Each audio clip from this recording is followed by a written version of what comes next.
ketika Nabi SAW bersabda, al-mu'minul qawi khairun wa ahabbu ilallah minal mu'minil dhaif. Orang beriman yang kuat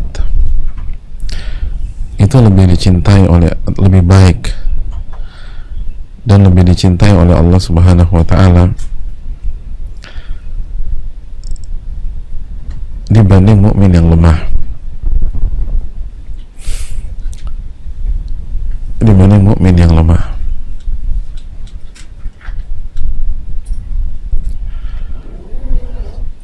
Hadirin Allah muliakan,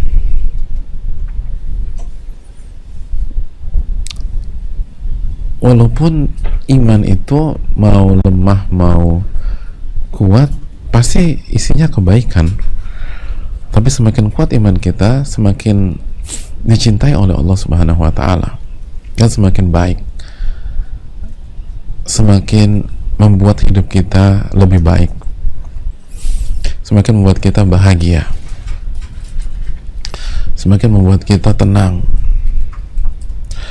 semakin membuat kita tidak terpengaruh dengan hiruk pikuk dunia.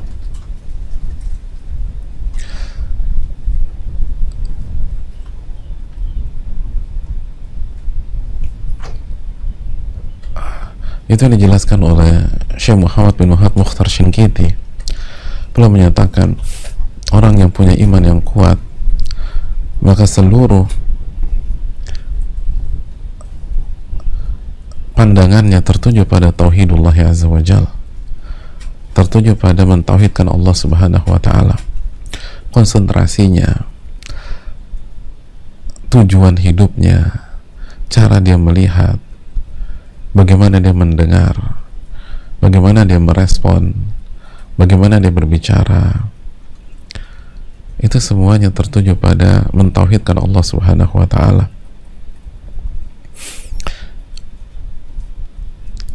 Dan dia tidak tertarik dengan hiruk pikuk dunia. Orang mau bilang A, mau bilang B, mau bilang C, dia nggak terlalu, itu tidak mempengaruhi dia.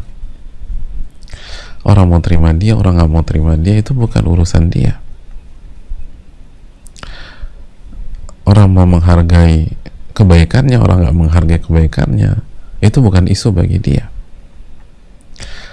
Mau pandemi ini bisnisnya sukses, mau bisnisnya berantakan, itu tidak mengganggu pikirannya. Mau hasil swab positif, mau hasil swab negatif, itu tidak menjatuhkan mentalnya, karena isunya adalah tentang iman, tentang mentauhidkan Allah Subhanahu wa taala. Karena sebagai contoh swab positif, di situ ada iman, dan di saat swab negatif di situ pun juga ada iman. Ketika bisnis lancar, di situ ada iman yang harus kita jaga, dan di saat bisnis hancur, di situ pun ada iman bahwa Allah tidak akan memberikan hal buruk bagi orang-orang beriman jika ia respon dengan kesabaran.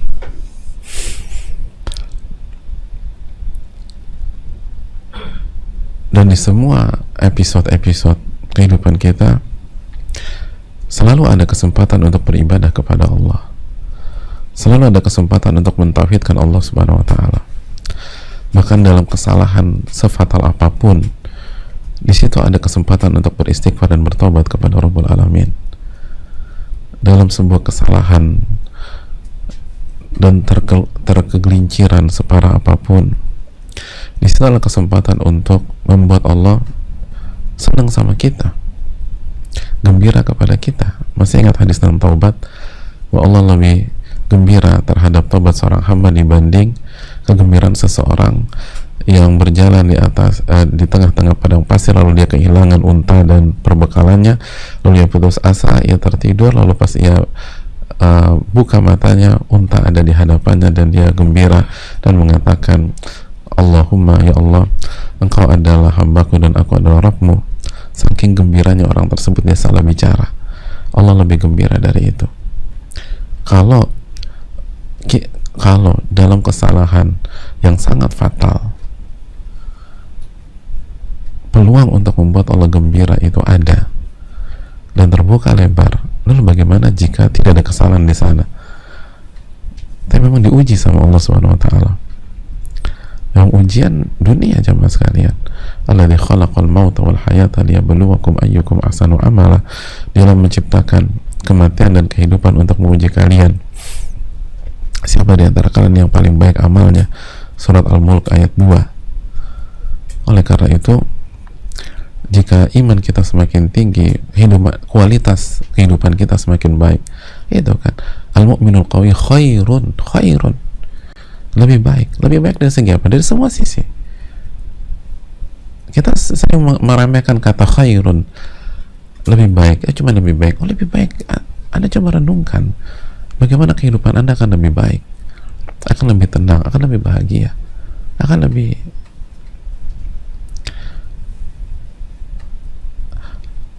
berkualitas, akan lebih matang.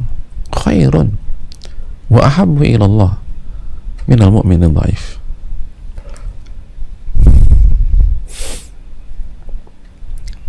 Makanya itulah kenapa para sahabat berusaha menjadikan seluruh aktivitas mereka penuh dengan iman. Kalau mereka duduk dengan iman. Kalau mereka berjalan dengan iman. Kalau mereka berbicara tentang hal-hal yang menambah keimanan mereka. Kalau mereka diam pun mereka bertafakkur untuk meningkatkan iman mereka. Kan begitu, ta'alau nu'min sa'atan. Marilah sejenak kita beriman. Maksudnya tingkatkan keimanan kita. Imshu bina nu'min sa'atan. Ayo jalan bareng kita beriman sejenak. Itu karena sudah kita bahas bagaimana ucapan Umar bin Khattab, lalu Abdullah bin Mas'ud, lalu Abdullah bin Rawaha. Hadirin Allah muliakan, karena mereka tahu inilah kunci kebahagiaan, ini kunci ketenangan, ini kunci kematangan, ini kunci bagaimana kita bisa tidur nyenyak di tengah-tengah masalah yang melanda. Kenapa? Karena setiap masalah dan setiap ujian itu tidak akan menyerang hati kita, dan itu kan permintaan kita kepada Allah, wala taj'al musibatana fi dinina. Ya Allah, jangan jadikan musibah kami menyerang agama kami. Ini kan dalam. Wala taj'al musibatana fi dinina. Ya Allah, jangan jadikan musibah kami menyerang agama kami, menyerang iman kami, menyerang hati kami.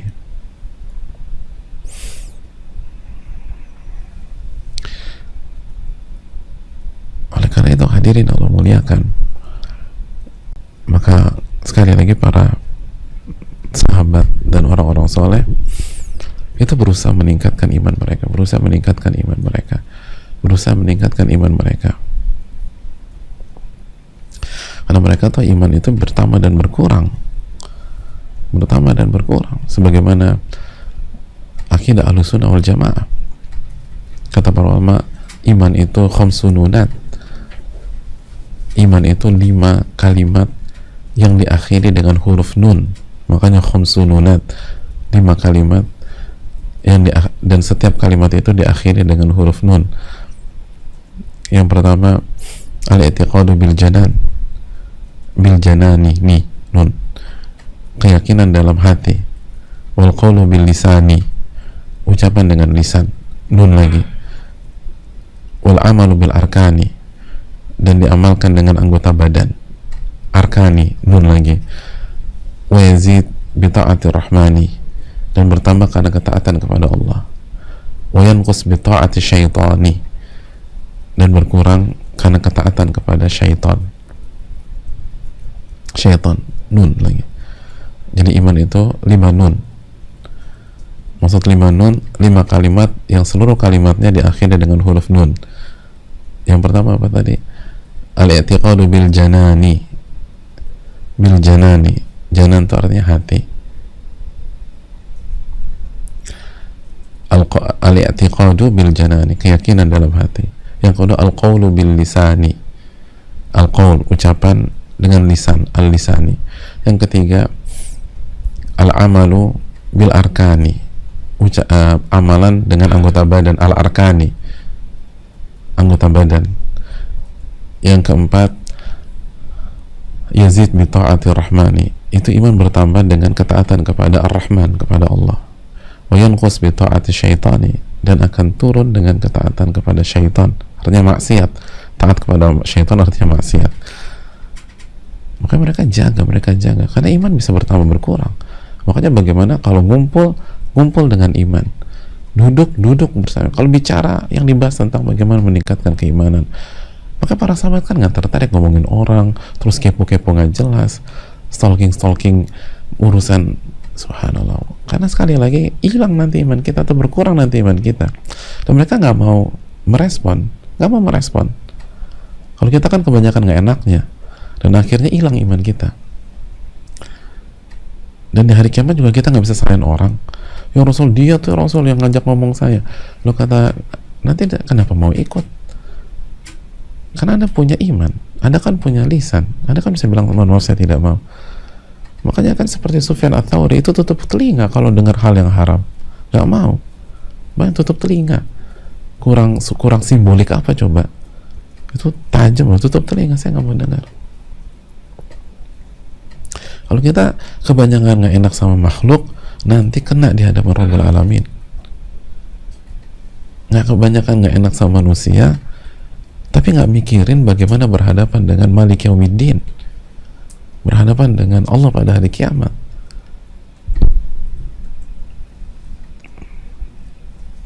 Oleh karena itu hadirin yang Allah muliakan, lihat para ulama, ta'alau nu'min sa'atan, ayo kita ngumpul lah, kita beriman sejenak. Jadi beda ya, invitasi orang zaman dulu dengan orang zaman sekarang tuh beda. Terus sekarang ayo kita ngumpul, kita udah lama gak ketemu nih gitu, kangen cuma kangen aja. Kalau dulu, kalau Umar bin Khattab, ta'alau nu'min sa'atan, halumu nazdadu imana gitu. Ayo kapan kita ngumpul untuk menambah iman gitu. Ada nggak sih reunian begitu invitasinya? Kami mengundang segenap angkatan sekian dalam rangka reuni meningkatkan iman gitu harusnya. Halo munazdadu imana, ayo kita udah lama nggak ngumpul nih, kayaknya iman gue nih agak turun, ayo kita tingkatkan iman kita yuk gitu loh. Jangan lupa ngajak si dia ya. Kenapa? Ya biar iman kita naik nih gitu loh. Yang suka ngikutin kita kan dia. Yang kalau ngumpul-ngumpul suka kasih ayat, suka bawain hadits, itu kan beliau. Pokoknya undang beliau ya gitu. Ta'alau nazdadu imana. Gitu. Ijlisu bina nazdadu imana. Ayo udah ngumpul ya, kita ningkatin iman. Atau misal teman kita lagi gitu, atau teman kita ahli dunia, pokoknya lagi sumpak segala macam. Udah, lo besok gabung sama kita ngapain? Ningkatin iman gitu harusnya, ningkatin iman. Lalu yang diisi adalah keimanan dan ketakwaan.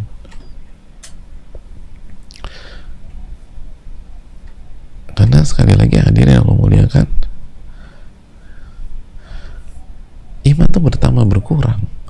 Itu yang dijelaskan kalau Abu Darda mengatakan itu tadi, al imanu yazdadu wa yanqus, itu kata Abu Darda. Iman itu bertambah dan berkurang. Itu juga dijelaskan Abu Hurairah, al-imanu yazdadu wa yanqus. Kata Abu Hurairah, iman itu bertambah dan berkurang. Maka kita harus jaga dan kita harus tambah. Kita harus jaga dan kita harus tambah. Bahkan kata Ibnu Qayyim rahimahullah ta'ala, kan opsinya cuma dua, kata Ibnu Qayyim. Kalau nggak naik, turun. Nggak ada stuck. Karena hidup itu jalan terus. Hidup itu nggak berhenti. Hidup itu kalau nggak naik, turun. Nggak ada stuck tuh, nggak ada. Stuck tuh artinya turun, kata sebagian para ulama. Stuck itu turun dan terbukti kan. Coba dalam dunia bisnis kita stuck, kita nggak berinovasi, maka kita akan tergerus dengan yang lain. Itu artinya penurunan. Dan siap-siap gulung tikar. Hidup itu harus naik. Hidup itu harus mendaki. Nggak ada alasan untuk turun. Hadirin Allah muliakan. Oleh karena itu tingkatkan iman kita, tinggalkan iman kita. Karena kalau iman kita kuat, hidup kita semakin baik. Khairun, semakin baik, semakin tenang, semakin nyaman, semakin lega. Lihat bagaimana para ulama-ulama kita dulu, lihat bagaimana para sahabat, lihat bagaimana Bilal. Terlepas status sosial beliau seorang budak di awal-awal Islam, terlepas beliau disiksa, dicaci, dicela, dihinakan setiap hari, tapi itu tidak membuat hidup beliau menjadi mimpi buruk. Bayangkan, disiksa seperti itu beliau hanya mengatakan ahadul ahad, Allah yang esa, Allah yang esa, nggak curhat, nggak curcol, nggak cerita macam-macam, nggak. Al ahadul ahad, nggak minta belas kasihan orang,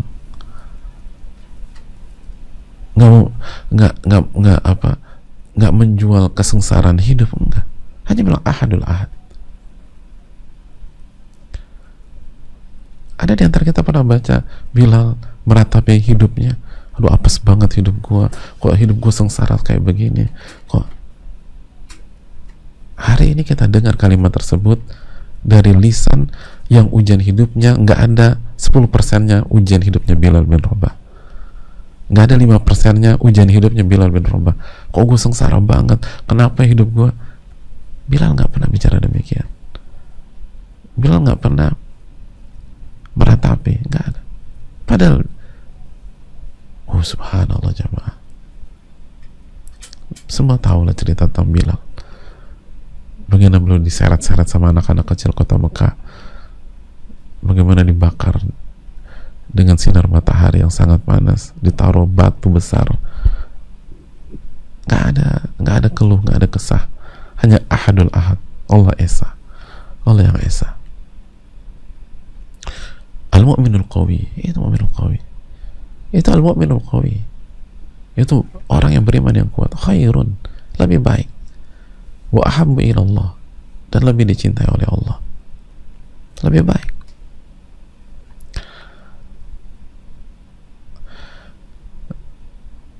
Enggak, orang-orang mukmin yang kuat itu tidak terdistract dengan hiruk pikuk, nggak tergoncang, nggak.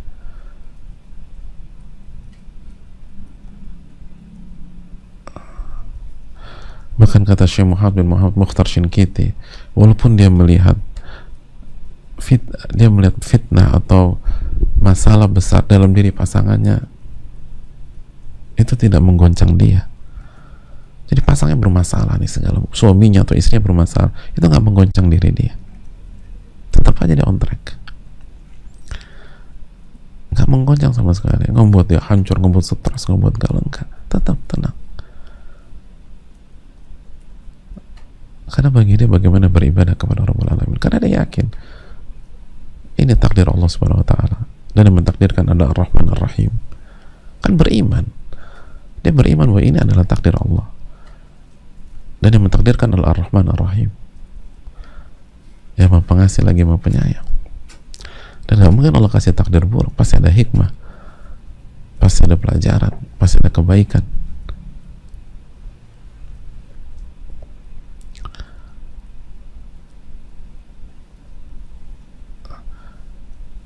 Jadi apapun itu, makanya kita harus kejar itu, hadirin, kejar. Nah, cara mengejarnya, kata para ulama dijelaskan di dalam ayat di dalam hadis yang sama. Mari kita lihat hadisnya. Kata Nabi SAW, ihris ala ma yanfa'uk, bersungguh-sungguhlah dalam mengejar dan dalam mengerjakan apa yang bermanfaat bagi dirimu, bermanfaat bagi dirimu. Wasta'in billah wala ta'jaz, atau wala ta'jiz, dan mintalah pertolongan kepada Allah, mintalah pertolongan kepada Allah, dan jangan lemah, jangan lemah, jangan lemah. Hadirin Allah muliakan, ini secara global cara memperkuat iman. Dijelaskan sebagian para ulama, setelah Nabi SAW mengatakan mukmin yang kuat lebih baik kehidupannya, lebih baik keadaannya dan lebih dicintai oleh Allah dibanding mukmin yang lemah, lalu Nabi mengajarkan, gini loh caranya, ihris ala yanfa'u, bersungguh-sungguhlah, bersemangatlah mengerjakan apa yang bermanfaat bagi Anda. Kata para ulama, ini mencakup dunia dan akhirat, yang bermanfaat di dunia dan bermanfaat di akhirat. Al-Imam Nawawi rahimahullah lebih spesifik lagi menjelaskan dalam Al-Minhaj Syarah Muslim, artinya ihris ala ta'atillah, bersungguh-sungguh dalam mengerjakan ketaatan kepada Allah, karena ketaatan itu bermanfaat di dunia maupun di akhirat. Sebagaimana maksiat itu merusak dunia dan akhirat kita. Jadi sebagaimana maksiat merusak dunia dan akhirat kita, ketaatan itu bermanfaat bagi dunia dan akhirat kita. Jadi ihris ala ma yanfa'uk itu artinya bersungguh-sungguhlah, bersemangatlah mengerjakan yang bermanfaat bagi Anda, mengerjakan ketaatan kepada Allah Subhanahu wa taala.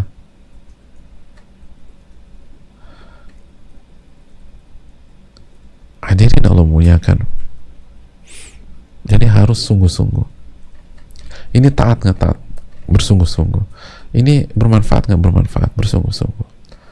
Jadi kalau jelas hal ini bermanfaat bagi kita di dunia dan akhirat, dan ini adalah ketaatan, maka bersungguh-sungguh.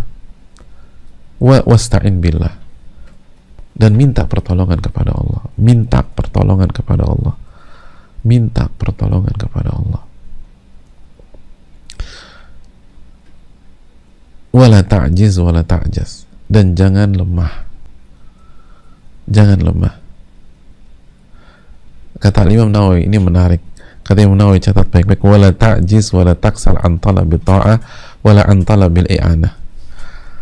Maksud, bisa kasih lihat redaksinya lagi. Dan maksud, dan jangan lemah, artinya jangan lemah dalam berusaha selalu untuk mengerjakan yang bermanfaat, dan jangan lemah dalam meminta pertolongan kepada Allah. Itu kata Imam Nawawi rahimahullah. Jadi kata Imam Nawawi rahimahullah, jangan lemah di tips yang ketiga, itu mencakup jangan lemah dalam tips yang pertama dan jangan lemah dalam tips yang kedua.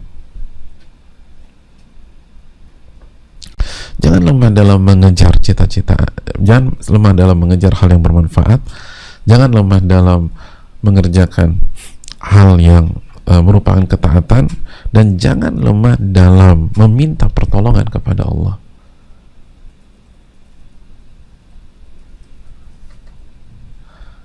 Oh, ini dalam jamaah sekalian.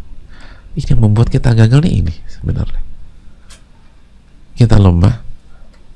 Enggak, aku udah minta pertolongan sama Allah. Iya, belum sih.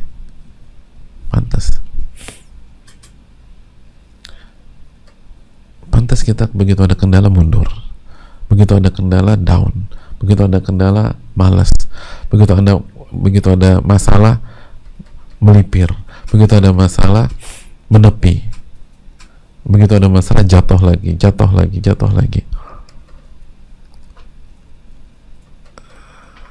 Hadirin yang Allah muliakan, benar kata Nabi SAW, jangan lemah dan jangan malas. Kata Imam Nawawi, jangan lemah dan jangan malas untuk mengejar yang bermanfaat, dan jangan lemah dan jangan malas untuk meminta pertolongan kepada Allah. Itu yang harus disamkan, itu yang perlu kita renungkan. Jangan tunda-tunda, kejar yang bermanfaat bagi kita. Makanya jamaah sekalian Allah muliakan,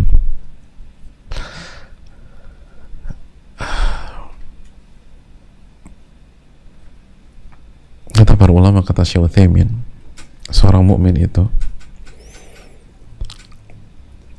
kalau berhadapan dan kalau memulai sebuah amalan, idza syara'ta fih,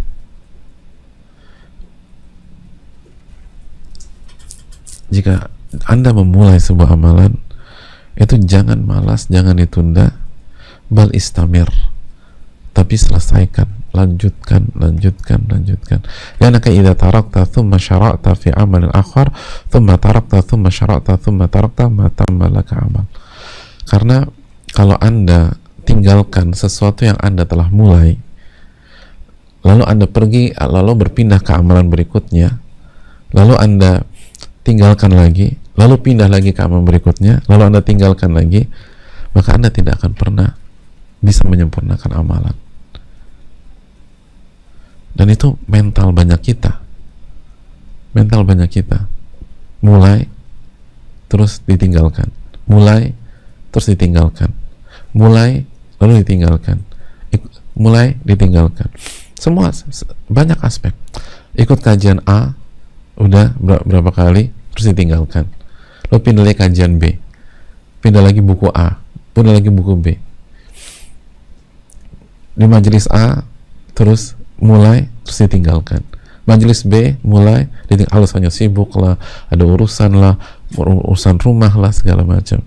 Dan kita lihat ya, ternyata pola itu bukan hanya terjadi di kajian doang, nanti terjadi di rawatib, mulai rawatib nanti ditinggalkan, mulai rawatib nanti pindah lagi ke duha, nanti duha juga gitu, mulai nanti ditinggalkan, semua demikian. Nanti witir mulai, nanti witir ditinggalkan. Ya, karena itu mental. Lihat kata Syuthaimin, Anda kalau begitu, nanti Anda polanya begitu deh. Ini tentang pola. Anda mulai tinggalkan, mulai nanti tinggalkan. Seorang mukmin nggak demikian. Dia mulai, diselesaikan. Nanti kalau mau aman lain, selesaikan. Setelah ini baru dia mulai lagi. Nggak akan berhasil. Kita nggak akan bisa buat apa. Kita nggak akan bagus kualitas kita kalau demikian. Dan nanti gara-gara ibadah kita begitu, nanti kita lihat urusan dunia kita deh, urusan dunia kita nanti mulai ditinggalkan. Suka olahraga, mulai nanti olahraga ditinggalkan.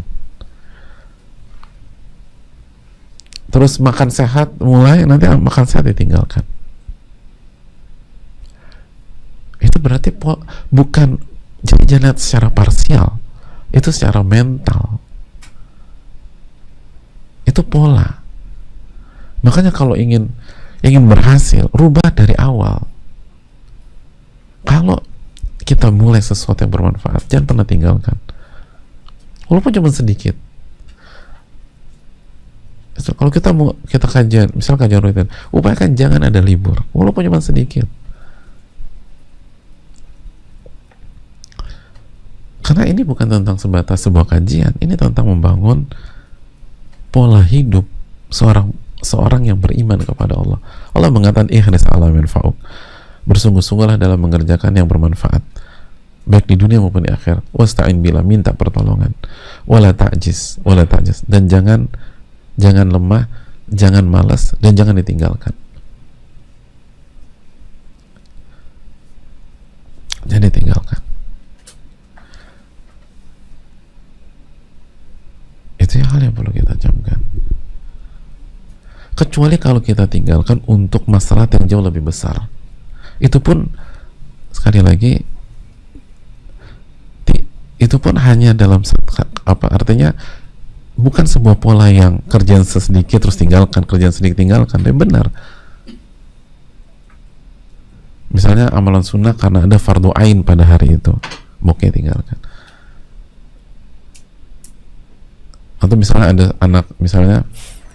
ada anak SMP yang ikut kajian rutin, dia tinggalkan karena SMA-nya masuk pondok, ya betul, lebih tinggi lagi levelnya, tapi dia nggak tinggalkan belajar, dia masuk pondok, lebih intensif lagi. Yang jadi masalah itu yang loncat sana, loncat sini, loncat situ. Serunya cuma di awal aja, semangat tuh di awal, nanti tinggalin, di awal nanti tinggalin. Itu beda. Atau misalnya ada seorang wanita yang terbiasa puasa sunnah, setelah dia misalnya menikah dilarang sama suaminya, akhirnya dia nggak puasa sunnah. Itu beda. Itu karena meninggalkan maslahat lebih besar. taat sama suami wajib, puasa sunnah misalnya demikian. Tapi prinsip dia tetap tekadnya kalau dia kerjakan sesuatu sampai selesai, kerjakan sesuatu sampai selesai, kerjakan sesuatu sampai selesai. Jadi itu prinsip seorang mukmin. Kalau ngerjakan sesuatu sampai selesai. Kalau belum selesai jangan mundur. Belum selesai jangan berhenti. Kecuali darurat segala macam. Selama itu jalan terus. Tentu saja likulli qaidatin mustathniyat ya, Mas. Setiap kaidah ada anomalinya, ada pengecualiannya. Seperti tadi, qadarullah di suatu saat ada maslahat yang jauh lebih besar, ada yang lebih wajib misalnya, atau hukumnya lebih tinggi. Tapi prinsip awal, begitu kita kerjakan sesuatu selesaikan. Begitu kita kerjakan sesuatu selesai. Jangan setengah-setengah. Setengah-setengah tuh ngerusak. Seringkali merusak setengah-setengah. Dan tidak membuat kita tidak jadi apa-apa dalam hidup. Cuman loncat sana, loncat sini, loncat situ, loncat situ. Makanya itu kan kaidah man thabata nabat, barang siapa yang konsisten di satu titik dia akan tumbuh. Dia akan tumbuh. Barang siapa yang konsisten satu titik dia akan tumbuh. Ini poinnya. Ihris ala ma yanfa'uk wasta'in billah wala ta'jiz wala ta'jal. Jangan lemah, jangan malas. Istamir, kata Syekh Utsaimin, istamir. Ini kaidah bagus sekali jemaah sekalian. Wala taksal wala tata'akhir fil amal idza syara'ta fi. Jangan malas dan jangan ditunda kalau Anda sudah mulai sebuah amalan, tapi lanjutkan, karena kalau Anda tinggalkan lalu Anda pindah ke amalan yang lain, maka nanti begitu lagi polanya. Anda akan tinggalkan, lalu Anda pergi ke amalan lain, lalu begitu lagi polanya. Anda tinggalkan, lalu Anda pergi ke amalan yang ketiga. Sampai kapan? Sampai kapan? Karya-karya besar itu bukan begitu caranya. Karya besar tuh puluhan tahun.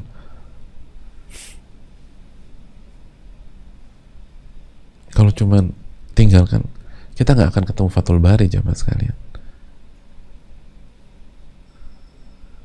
Kita nggak akan ketemu karya-karya besar tuh puluhan tahun. Karena pemilik karyanya dengan taufikul istiqomah ngerjain itu karya dan nggak mundur.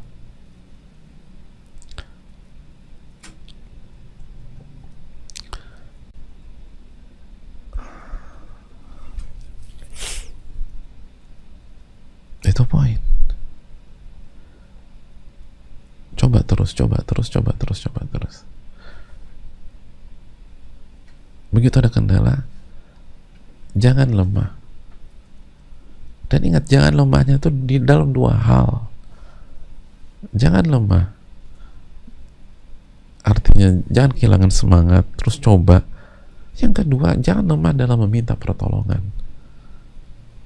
Dan itu kan yang selama ini kita terjatuh karena kita kurang dalam minta pertolongan kepada Allah. Aduh, udah gak bisa deh. Nggak, coba dulu. Nggak bisa.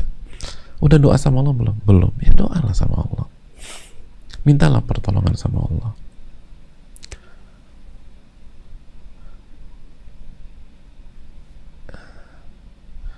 Ini kan perintah Allah dan Rasulnya.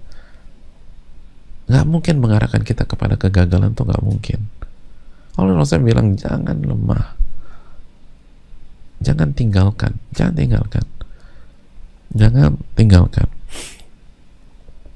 pernah tinggalkan. Makanya salah satu makna wala ta'jiz,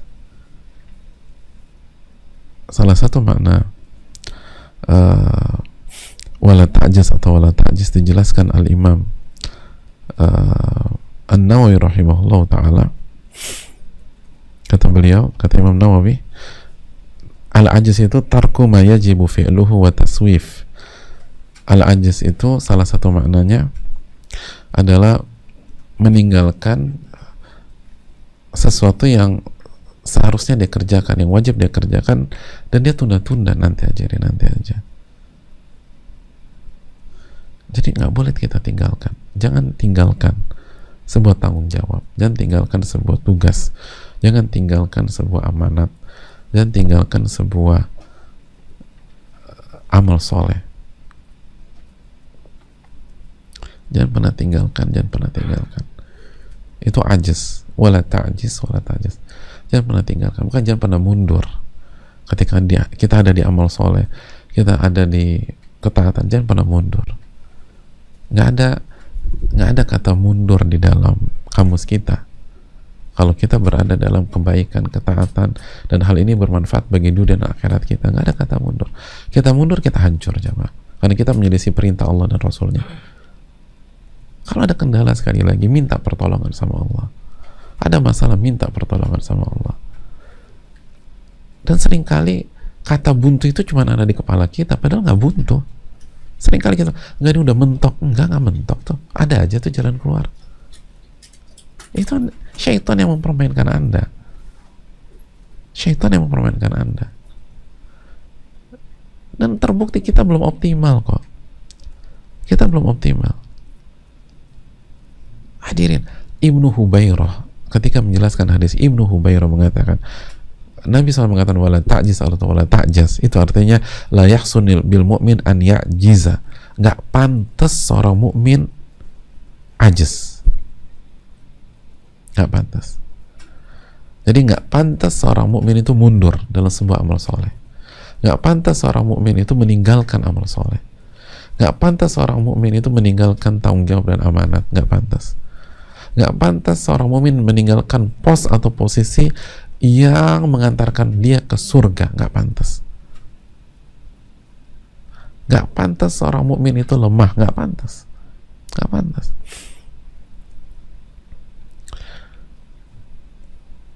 Mukmin itu lemah secara fisik ya, tapi mental nggak boleh lemah. Jiwa nggak boleh lemah. Makanya kan kemarin kita udah bahas, lau kanatin nufusu kibaron ta'ibat min muradiha ajsamu. Kalau jiwa itu besar, maka jasad akan keteteran dalam mengikuti jiwa tersebut. Lihat gimana Nabi SAW di akhir-akhir kehidupan beliau, jemaah sekalian. Ketika fisik beliau udah sangat lemah, tapi beliau tetap berusaha sholat jadi imam, sholat jadi imam, sholat jadi imam. Sampai pingsan, sadar, coba lagi, pingsan. Itu kabirun nufus. Itu jiwa-jiwa besar tuh seperti itu.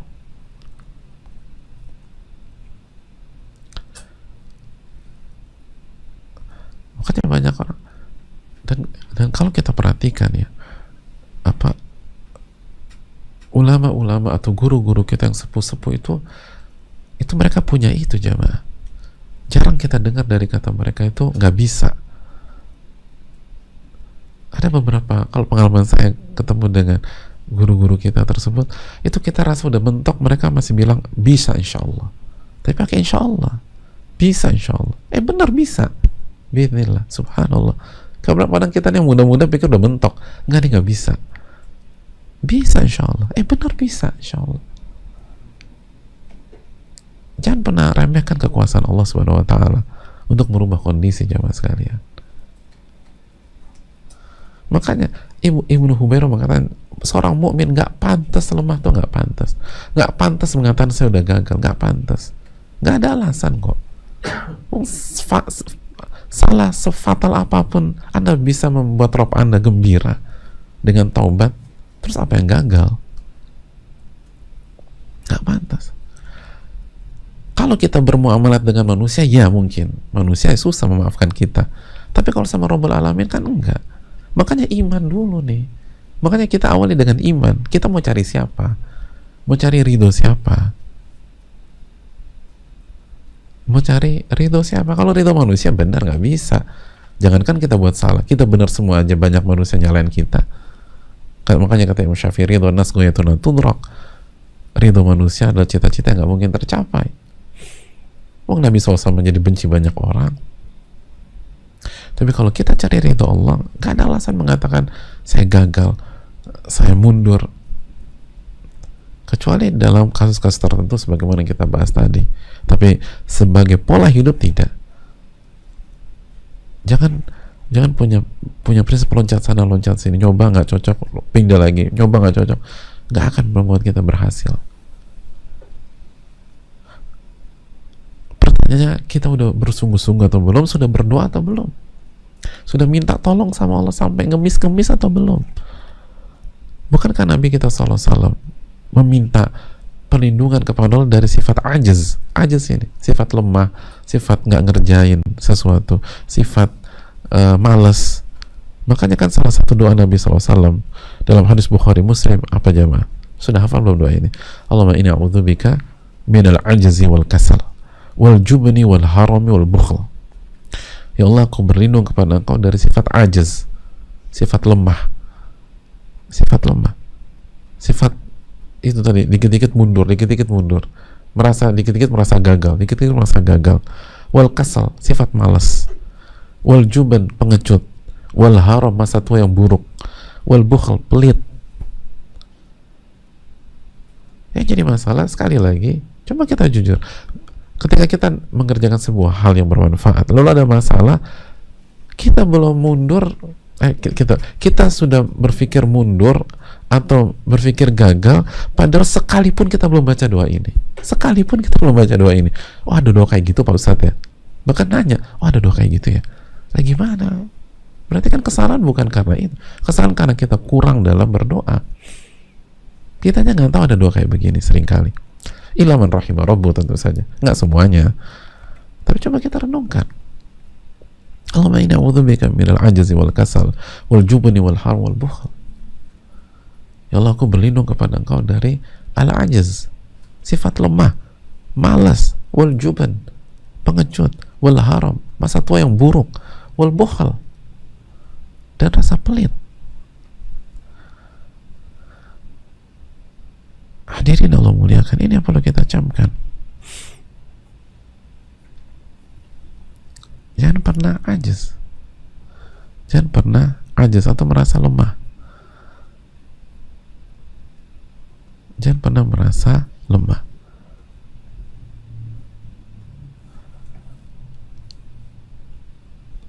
Lemah, gagal itu bukan berasal dari Allah dan Rasulnya. Narasi-narasi kegagalan, narasi-narasi kelemahan itu bukan berasal dari Allah dan Rasulnya. Allah dan Rasulnya itu selalu mengajak kita kepada optimisme, fight terus, jangan nyerah, jangan lemah. Itu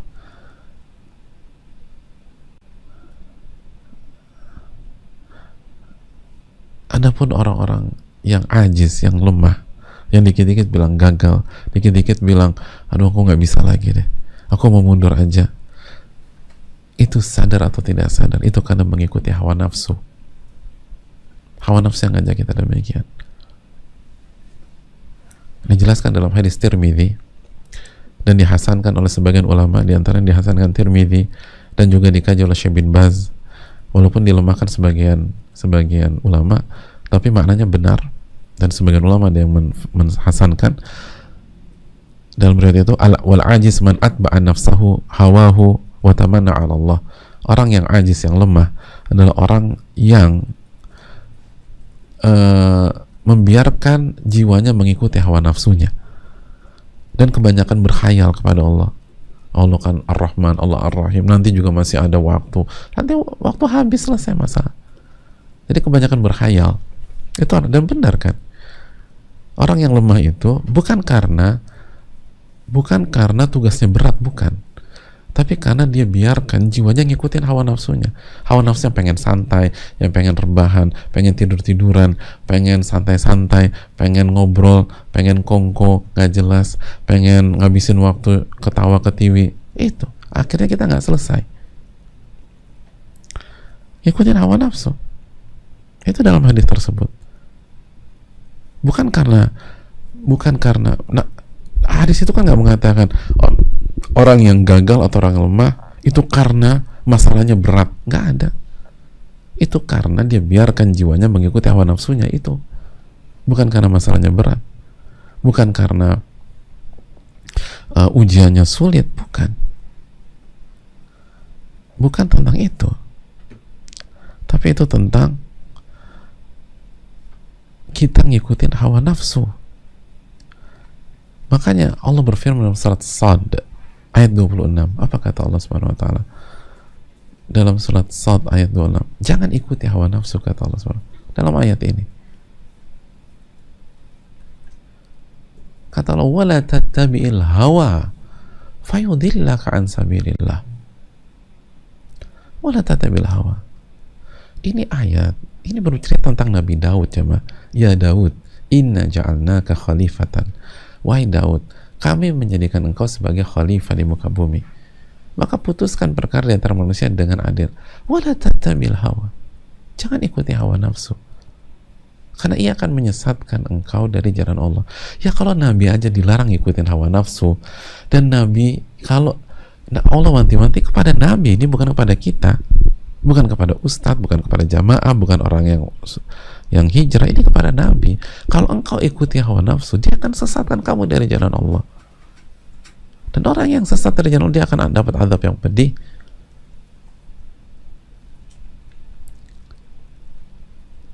Jadi ini jadi masalah, kita ngikutin hawa nafsu kita, akhirnya kita tersesat, akhirnya gagal lagi. Akhirnya hidup bertahun-tahun nggak ada karya sama sekali, hidup bertahun-tahun nggak ada legacy sama sekali, hidup bertahun-tahun nggak ada warisan yang akan membuat argo pahala kita jalan terus pada saat kita meninggal. Kenapa? Karena nggak ada yang selesai, nggak ada amalan. Nanti kerjaan pindah lagi, nanti ini pindah lagi, nanti ini pindah lagi, nanti ini pindah lagi, nggak satu gitu loh. Padahal itu nasihat para ulama. Kalau Anda sudah mulai, jalan terus sampai selesai. Jalan terus sampai selesai.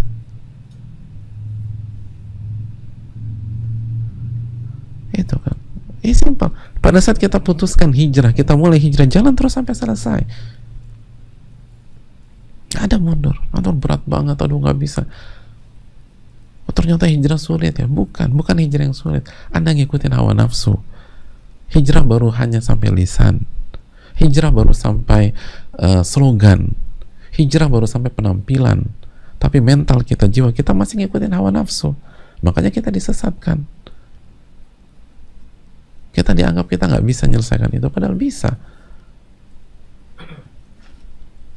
Hadirin, sekali lagi, dalam hadits ini Nabi SAW mengatakan bahwa orang yang lemah itu karena membiarkan jiwanya mengikuti hawa nafsu, bukan karena masalahnya berat, bukan karena ujiannya sulit, bukan karena ujian dan masalah. Kalau Allah sudah berikan ke kita, itu sudah ditakar sama Ar-Rahman Ar-Rahim, sudah ditakar sama Al-Muhsin, sudah ditakar sama Al-Hakim, yang maha pengasih lagi maha penyayang, yang maha bijak.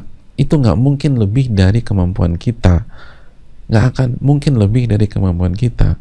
Itu yang Allah jelaskan di dalam ayat yang sangat familiar, surat Al-Baqarah ayat terakhir, la yukallifullahu nafsan illa wus'aha, la yukallifullahu nafsan illa wus'aha,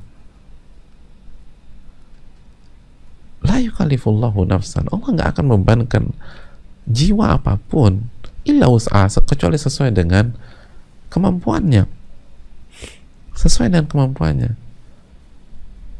Dan untuk menekankan agar kita nggak pernah lupa konsep ini, hadirin, setiap detik dalam kehidupan kita, atau setiap hari dalam kehidupan kita kan ujian, iya kan? Allah mengatakan dalam surat Al-Mulk ayat 2, alladzi khalaqal mauta wal hayata liyabluwakum ayyukum ahsanu amala. Dialah yang menciptakan kematian dan kehidupan untuk menguji kalian, siapa di antara kalian yang paling baik amalnya. Jadi setiap hari itu ujian. Makanya setiap hari juga, khususnya setiap malam, kita diminta untuk membaca 2 ayat terakhir dalam Al-Baqarah. Kan sunnahnya membaca, kita disunahkan membaca 2 ayat terakhir dalam Al-Baqarah kapan? Setiap malam kan. Kata Nabi, kafata, akan mencukupi. Dan ayat terakhir Al-Baqarah apa? La yukallifullahu nafsan illa wus'aha. La yukallifullahu nafsan illa wus'aha. Allah tidak akan membebankan jiwa manapun kecuali sesuai dengan kemampuannya. Kenapa 2 ayat ini disuruh dibaca setiap malam? Salah satu hikmahnya agar kita selalu punya optimisme, selalu punya gairah dalam hidup, selalu punya harapan dalam hidup. Apapun yang menimpa kita nggak akan di luar kemampuan kita. Cuman kita lemah disebabkan kita ngikutin hawa nafsu. Kita ngikutin hawa nafsu. Jangan pernah ngikutin hawa nafsu. La yukallifullahu nafsan illa wus'aha. Allah tidak akan membebankan jiwa manapun kecuali sesuai dengan kemampuannya, sesuai dengan kesanggupannya. Jadi nggak ada alasan untuk mundur, nggak ada alasan untuk loncat sana loncat sini, nggak ada alasan untuk mengatakan gagal dan lalu tidak melakukan apa yang harusnya dilakukan, nggak ada alasan untuk malas. Begitu. Tapi betul akan ada futur. Nabi mengatakan akan ada futur. Tapi itu tadi kata Imam Nawawi. Lihat nasihat Nabi SAW. Jangan lemah dalam berusaha dan meminta pertolongan.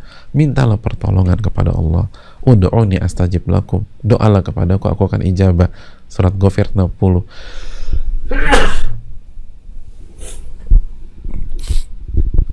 Mintalah pertolongan kepada Rabbul Alamin. Bukan begitu ada masalah curhat sana curhat sini, minta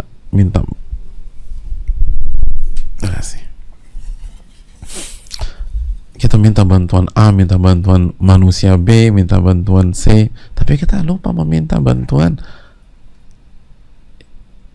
yang punya kekuasaan di atas alam semesta. Berdoalah kepada Rabbul Alamin. Amalkan 3 ini, tips luar biasa jamaah. Tips ini luar biasa. Bersungguh-sungguh dalam mengerjakan yang bermanfaat bagi Anda. Jadi pas ini bermanfaat apa enggak? Ini taat apa enggak? Ini ibadah apa enggak? Oh iya. Ini yang paling bagus apa enggak? Oh ini paling bagus. Ayo udah, minta pertolongan sama Allah. Yang ketiga, jangan pernah mundur. Apapun maju terus. Maju terus. Walaupun kita nggak didukung oleh banyak pihak, walaupun kita nggak didukung oleh banyak, tapi kalau ini udah manfaat, minta pertolongan sama Allah. Lalu tanya ahlul ilm, kata ahlul ilm udah maju terus, maju, ya udah maju, bismillah. Ini bisa disampaikan, semoga bermanfaat dan semoga kita menjadi orang-orang yang beriman kuat. Dan kalau kita bisa jalankan ini, iman kita akan bertambah, iman kita akan kuat, iman kita akan turun kalau kita maju mundur, kalau kita loncat sana loncat sini, kalau kita nggak ada amalan yang kita selesaikan, iman kita akan turun tuh. Tapi kalau kita polanya demikian, iman kita akan kuat bi'idznillah ta'ala. Ini yang bisa disampaikan, dan kita akan lanjutkan lagi hadis ini di pertemuan yang akan datang besok insyaallah ta'ala, jika Allah mudahkan. Dan sebagaimana dijelaskan Al-Imam Muhammad bin Shalih Al-Utsaimin, ini hadis ini layaknya bukan 3 kali pertemuan jamaah, ini berjilid-jilid buku. Ini hadis luar biasa. Dan itu lagi, aduh subhanallah ya, Allah tuh kasih kita tuh baik banget bisa mengkaji Riyadhus Shalihin. Ini Riyadhus Shalihin jamaah, makanya nggak heran bisa merubah peta dunia. Isinya nih hadis-hadis kayak begini. Dan subhanallah kita belajar gratis. Kita belajar gratis. Sebagian pihak itu kalau misalnya buat ini di sebuah seminar itu bisa. Ini kan tentang konsep hidup gitu loh, wisdom tentang kehidupan dan seterusnya. Maka bersyukurlah kepada Allah Subhanahu wa taala. Jazakallahu khairan. Subhanakallahumma wa bihamdika, la ilaha illa anta, astaghfiruka wa atubu ilaik. Assalamualaikum warahmatullahi wabarakatuh.